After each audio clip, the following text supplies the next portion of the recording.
પહેલી વાત તો ગઈ વખત બી આપી નહોતી, એના પહેલાં બી 7 હતા અમારા ત્યારે આપેલી. હવે કોર્પોરેશન કાયદાથી ચાલે છે કે ઠરાવોથી ચાલે છે? ઠરાવ એટલે કાયદો નથી, પહેલી વાત તો એ સમજી લે.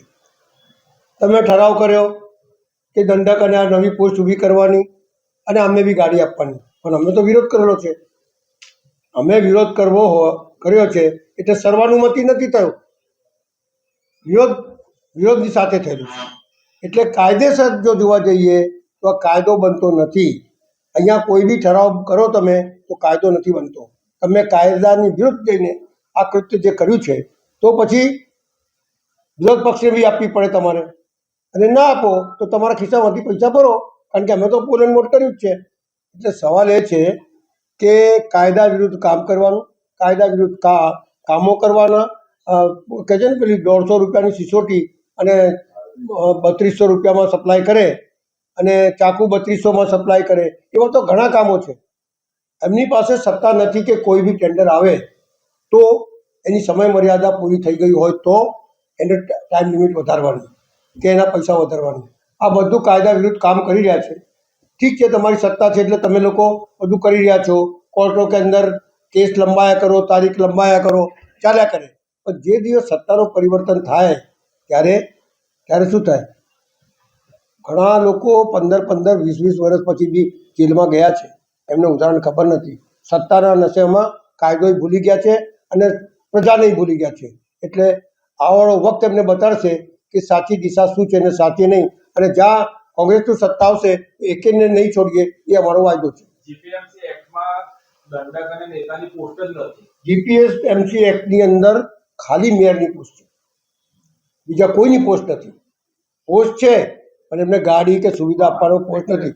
આ શહેરની અંદર અધિકારી બી કહેતા તો દીવાના, સુનતા બી દીવાના, અધિકારીઓને પણ ગાડી આપવાની કોઈ જોગવાઈ નથી, તોય છતાં આપી રહ્યા છે. કેમ? તમારો વોટ પડવો જોઈએ. આવા વોટને શું કરવાનું છે? કોર્પોરેશન જ આખી ખાડામાં જતી રહી હોય. તમે સમજો, અત્યારે કોઈ બી કામ કરવા માટે પૈસા નથી. ઉપરથી તમને એવું લાગે છે કે હાથી છે પણ બકરી બી નથી એવું દેખાઈ રહ્યું છે. એટલે સવાલ એ છે કે સૌથી પહેલાં પ્રજા આવે, એમને સુખાકારી બનાવવાનું આવે, અને પછી કોઈ વાત આવે. પ્રજા તો સુખી નથી, પાણી માટે વલખા મારે છે, ગંદુ પાણી આવે છે, ભૂવા પડી જાય છે, કૂતરા પાછળ દોડે છે, ગાયો શિંગડા મારે છે, રવાડી લોકો તમારી ગાયો છોડાઈ જાય છે. તમારી પાસે કોઈ મેનેજમેન્ટ જ નથી. એટલે સવાલ એ છે કે વડોદરા શહેરના નગરજનોને સુખાકારી કરવા આવ્યા છો કે કોઈની જય જયકાર કરવા આવ્યા છો? એ તો નક્કી કરો પહેલાં. વડોદરા મ્યુનિસિપલ કોર્પોરેશન એટલે સ્થાનિક સ્વરાજની સંસ્થા છે, આ કોઈ સરકાર નથી. પણ સ્થાનિક સ્વરાજની સંસ્થામાં મેયર હોય, ચૂંટેલા પ્રતિનિધિ, પ્રથમ નાગરિક મેયર હોય, ને મેયરને એક ગાડી હોય શહેરમાં વિઝિટ માટે. આ સિવાયની ગાડીઓનું જીપીએમસી એક્ટમાં કોઈ જોગવાઈ નથી, અને આમ તો કોઈ જોગવાઈ જ નથી. પરંતુ ધીમે ધીમે કરતાં મેયરની સાથે ડેપ્યુટી મેયર આવ્યા. ડેપ્યુટી મેયર ચલો યોગ્ય છે, વિપક્ષ નેતા, વિપક્ષ લોકશાહીમાં આધારસ્તંભ છે, ચલો વિપક્ષ નેતા બી બરોબર છે. મેયર, ડેપ્યુટી મેયર, વિપક્ષ નેતા આવ્યા. સ્ટેન્ડિંગ કમિટી ચેરમેન, જેને માત્ર ટેન્ડરો બહાર પાડવાના, બહાલી આપવાની ને એવા જ કામ હોય છે, જેને પ્રજાને કશું જોવાનું હોતું નથી, એવા લોકોને પણ અપાઈ ગઈ.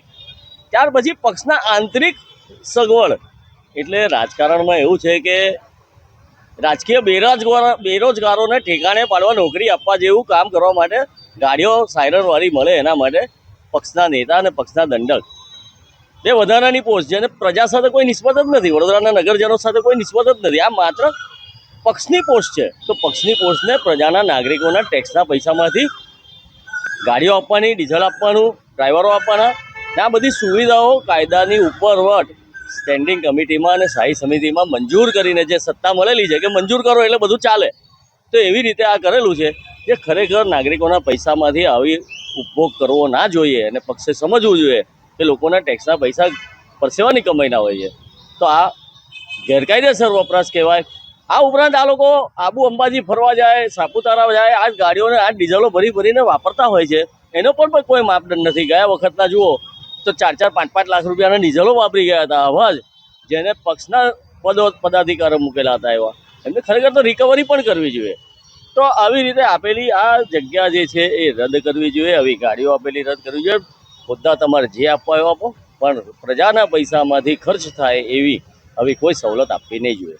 શાસક પક્ષ હોય કે સાથી પક્ષ હોય અથવા તો અપક્ષ હોય, આ તમામને અમે રૂમ ફાળવતા હોય છે અને આ વર્ષોની પ્રણાલિકા મુજબ રૂમ ફાળવવા આવે છે.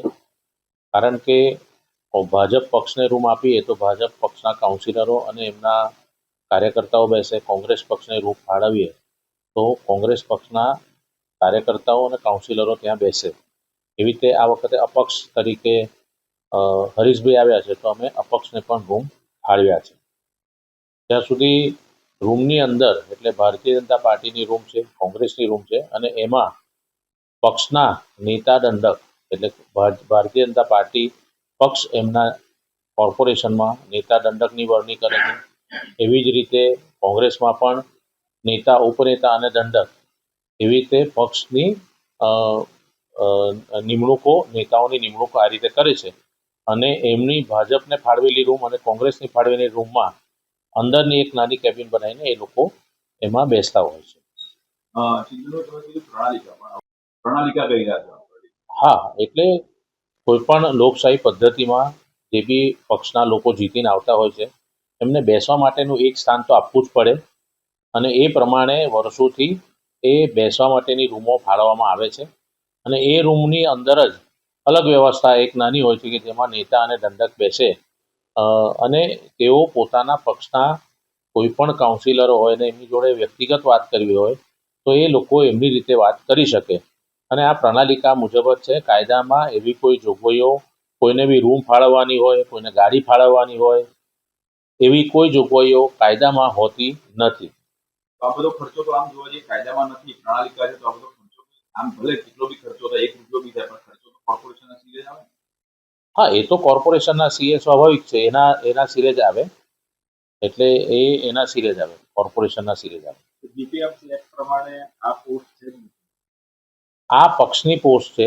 જીપીએમસી એક્ટ પ્રમાણે મેયર, ડેપ્યુટી મેયર અને ચેરમેન આ 3 જ પોસ્ટ છે. આ બંને એટલે જ મેં પહેલાં કીધું આ પક્ષની પોસ્ટ છે.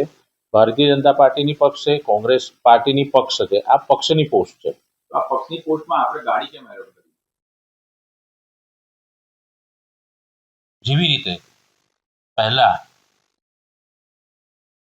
વિપક્ષના નેતા એટલે શાસક પક્ષ કોંગ્રેસ પક્ષના નેતા જેને વિપક્ષના નેતા તરીકે કહેતા હતા એમને ગાડી આપતા હતા. અલ્ટિમેટલી વિપક્ષના નેતા એ જે વિપક્ષ હોય એના જે પક્ષના નેતા છે એને વિપક્ષના નેતા તરીકે ગણીને પ્રણાલિકા મુજબ ગણીને એમને ગાડી આપતા હતા. તો શાસક પક્ષના પણ નેતા અને દંડકને ઠરાવ કરીને સામાન્ય સભાએ ઠરાવ કર્યો અને એ ઠરાવ પ્રમાણે ગાડી આપવામાં આવે છે. આ બધો ખર્ચો બી પાલિકાના સિરે? હા, એટલે જેટલા બી લોકો છે એ બધાનો ખર્ચો પાલિકાના સિરે જ હોય. વધુ સમાચાર જોવા માટે અમારી યુટ્યુબ ચેનલને સબસ્ક્રાઇબ કરો અને જોડાયેલા રહો ફેસબુક, ઇન્સ્ટાગ્રામ અને ટ્વિટર પર.